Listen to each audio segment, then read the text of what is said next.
আসসালামু আলাইকুম। আজকে আমরা একটা অ্যালগরিদম নিয়ে আলোচনা করব, সেটা হলো ডিসিশন ট্রি অ্যালগরিদম। তো ওটার নাম থেকে আমরা বুঝতে পারছি যে এখানে একটা ডিসিশন মেকিং অ্যালগরিদম নিয়ে আলোচনা করা হবে এবং যেটা হবে ট্রি বেসড।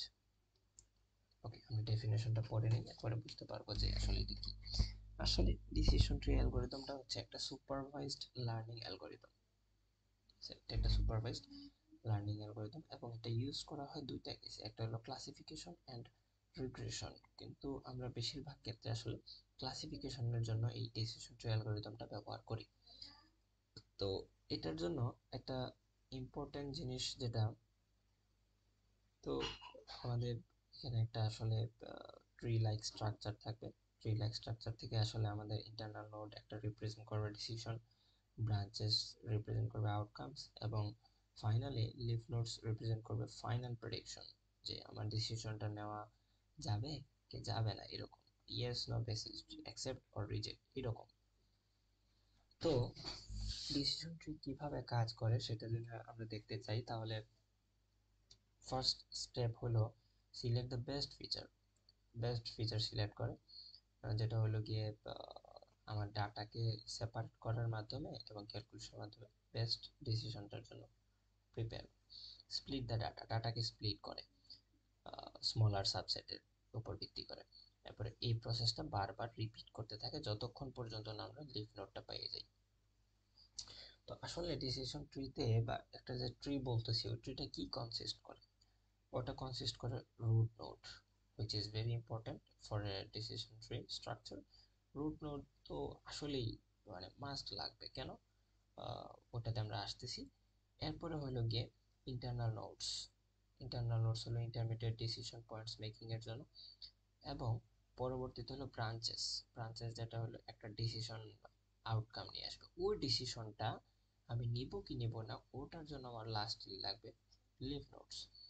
লিফ নোডটা আমার প্রেডিক্ট করবে যে আসলে এই ডিসিশনটা নেওয়া নিব কি নিব না, এরকম। তো এটা আমরা বুঝতে পারি আসলে একটা এক্সাম্পলের মাধ্যমে, যে এখানে একজন ব্যক্তি আসলে লোন নিবে কিনা বা লোন নেওয়ার জন্য সক্ষম কিনা সেটা বোঝার জন্য একটা এক্সাম্পল দিয়েছি। তো এখানে আসলে খুবই সতর্কতার সাথে একটা রুট নোট সিলেক্ট করা হয়েছে, সেটা হলো ইনকাম।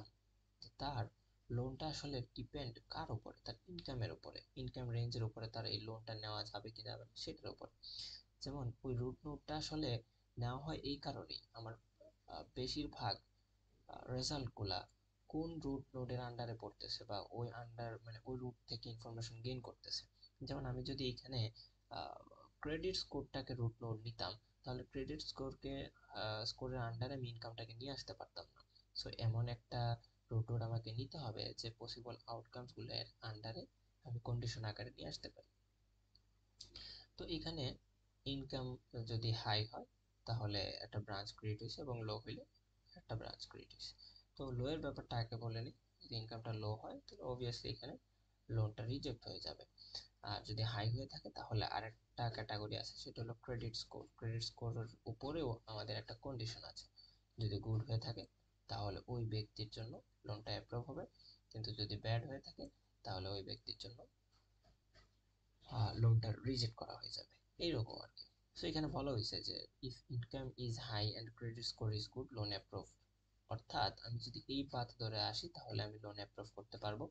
আর বাকি সবগুলা ক্ষেত্রে দুইটা কেস, যেমন ইনকাম লো হয়ে গেলে রিজেক্ট, অথবা ইনকাম হাই হওয়ার পরে যদি ক্রেডিট স্কোর লো হয়ে যায় তাহলে ওটা reject. Income is low or credit score is bad, loan rejected, এই দুইটা কেস। তো এটা কিছু অ্যাডভান্টেজ রয়েছে। কি ধরুন, ইজি টু ইন্টারপ্রিট করতে সুবিধা হয়। Handles both categorical and numerical data, categorical ডাটাও আমি হ্যান্ডেল করতে পারি অ্যালগরিদমের মাধ্যমে, এবং নিউমেরিক্যাল ডাটাও। এবং no need for feature scaling as usual, standardization এবং নর্মালাইজেশনের জন্য কোনো ফিচার দরকার পড়ে না। কিন্তু এর ডিসঅ্যাডভান্টেজগুলো ইম্পর্টেন্ট এখানে। ওভারফিটিং এর মানে হলো the model can become become too complex. আমার বেশি পরিমাণ ব্রাঞ্চ এবং ইন্টারমিডিয়েট নোড ক্রিয়েট হওয়ার কারণে আমার মডেলটা কমপ্লেক্স হয়ে যেতে পারে। এবং যেটা বেশি জরুরি সেটা হলো বায়াসড স্প্লিট। এটা আমাদের অবভিয়াসলি অ্যাভয়েড করতে হবে, যে আমাদের ডাটা যদি ইমব্যালেন্স থাকে তাহলে ট্রি অনেক সময় মেজরিটি ক্লাসকেই ফেভার করবে। সো আমার ডাটাটা হইতে হবে ব্যালেন্সড। এরপর হলো comparison table, decision tree versus other algorithms. আমাদের অন্যান্য যে সকল অ্যালগরিদম রয়েছে তাদের মধ্যে আমরা একটা কম্পারিজন টেবিল নিয়ে আসছি। যেমন ডিসিশন ট্রি হলো classification regression related, as usual random ফরেস্টও, এসভিএমও, কেএনএনও। এখানে প্রোস কি রয়েছে যে ইজি টু ইন্টারপ্রিট, হয়তো বা এই অ্যাডভান্টেজগুলো অন্য অ্যালগরিদমে আমরা নাও পেতে পারি। ওকে, তো এখানে একটা ভিজুয়ালাইজেশন অ্যাড করা হয়েছে, এটা ছোট্ট একটা রিয়েল লাইফ এক্সাম্পল। তারপরে আমরা ক্যালকুলেশন পার্টটা একটু যাব। ক্যালকুলেশন পার্টে আমরা যেটা ইউজ করেছি বা আমাদের যেটা জানা দরকার পড়েছে সেটা হলো Gini, entropy and information gain calculation. গিনির জন্য আমাদের একটা ফর্মুলা ইউজ করা হয়েছে যেটা কিন্তু ইজি একটি ইকুয়েশন, কিন্তু আমাদের এনট্রপি যে ভ্যালুগুলো ব্যবহার করা হয়েছে, এনট্রপি ক্যালকুলেশনটা আমরা দেখব। এনট্রপি ক্যালকুলেশন আসলে এখানে এর জন্য ভেরি ইম্পর্টেন্ট। এনট্রপি ছাড়া আমরা ইনফরমেশন গেইন করতে পারবো না। আমাদের এনট্রপিটা হবে এরকম যে প্রত্যেকটা নোড, প্রত্যেকটা চাইল্ডের জন্য আমাদের এনট্রপিটা ক্যালকুলেশন করতে হবে। কিভাবে সেটা আমি একটা ফর্মুলার সাহায্যে বুঝিয়ে দিচ্ছি। এইখানে মাইনাস বলা আছে এবং আমরা যে চাইল্ডগুলো নিব ওইগুলোর ভ্যালু নিয়ে তারপর লগ টু এর বেসিসে আবার ক্যালকুলেশনটা করব। এরপর আরেকটা ইনসিডেন্ট আছে, সেটার জন্য হবে 0.4, সেটার জন্য আমাদের লগ টু বেসিসে একই রকম হবে।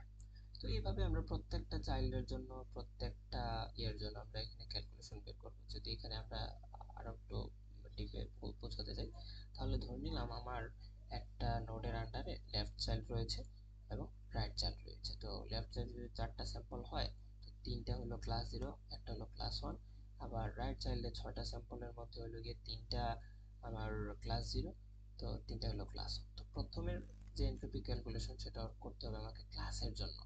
এখানে 3টা আর একটা ক্লাসের জন্য 4টা টোটাল, সেখানে মাইনাস ফর্মুলাটা নিই। তার ক্লাস 0-র জন্য রেজাল্ট 3টে ডিভাইডেড বাই টোটাল রেজাল্ট, এটার জন্য আমরা লগ 2 বেসিস 4 এটার এনট্রপিটা বের করে ফেললাম। প্লাস সেম লেভেলে তার আরেকটা নোড আছে, সেটা হলো ক্লাস 1 এর একটা, সেটার জন্য আমরা সেম ওয়েতে ক্যালকুলেশন করে নিলাম। সো এটার জন্য আমরা পেলাম 0.811, এটা হলো লেফট চাইল্ড। তো আবার যদি রাইট চাইল্ডে আসি, এই যে এখানে 3টা ক্লাস 0 ছিল, 3টা ক্লাস 1 ছিল, এই হলো টোটাল 6টা স্যাম্পল। তো সেটার জন্য আমি আবার এখানে কি করলাম, 3/6 নিয়ে প্রথমটার জন্য বের করলাম, এরপরে আরো 3টা থাকলো বাকি, ওটার জন্য আবার বের করলাম। এই হলো রাইট চাইল্ডের ক্যালকুলেশন, যেটা পাইছি আমি 1। তো এই তো দুইটা হিসাব আমি করে ফেললাম ক্লাসের হিসাব, কিন্তু এই যে 4টা স্যাম্পল আর এই যে 6টা স্যাম্পল, টোটাল হলো 10টা স্যাম্পল, ওটার জন্য আমি টোটাল লেফট চাইল্ডের ক্যালকুলেশন বের করব এবং রাইট চাইল্ডের ক্যালকুলেশন বের করব। তো এটার জন্য আমার এখানে এই যে 4/6, তো পুরো চাইল্ডের হিসাব নিয়ে আমার এখানে অ্যাভারেজ এনট্রপি বের করে ফেলছি 1। তো এরপরে ফাইনালি হলো আমাদের ইনফরমেশন গেইন ক্যালকুলেশনটা কিভাবে করা হয়। এভাবে হলো আমার যে একটা রুট নোড থাকে, অর্থাৎ প্যারেন্ট নোডের এন্ট্রপি থেকে আমি বাকি চাইল্ড সবগুলোর এন্ট্রপি আমি বাদ দিয়ে দিব। তারপরে আমার দেখা যাবে যে আমার ডাটা সেটের জন্য আমার টোটাল আইজি অর্থাৎ ইনফরমেশন গেইনটা কেমন আসতেছে। সো এইভাবে আমরা আসলে ডিসিশন ট্রি থেকে একটা ডিসিশন মেকিং অ্যালগরিদম ইউজ করে এটা বের করতে পারবো। তারপরে আমরা এটার জন্য সবচেয়ে বেশি ইউজ করছি আসলে ক্যালকুলেশনের জন্য ID3 এবং কার্ট ডিসিশন ট্রি। কার্টের জন্য আমরা ব্যবহার করে দেখাইনি, আসলে কার্ট ব্যবহার করা গিনি ইম্পিউরিটি ইউজ করে, কিন্তু এন্ট্রপি মেজার করা হয় ID3 প্রসেস। এরপরে ইনফরমেশন গেইন আসলে আমাদের হেল্প করে স্প্লিটিং এ নোটকে স্প্লিট করার জন্য আমাদের information gain is very important. So এই ছিল আজকে আমাদের ডিসিশন ট্রি অ্যালগরিদম। সবাই ভালো থাকবেন, সুস্থ থাকবেন, আল্লাহ হাফেজ।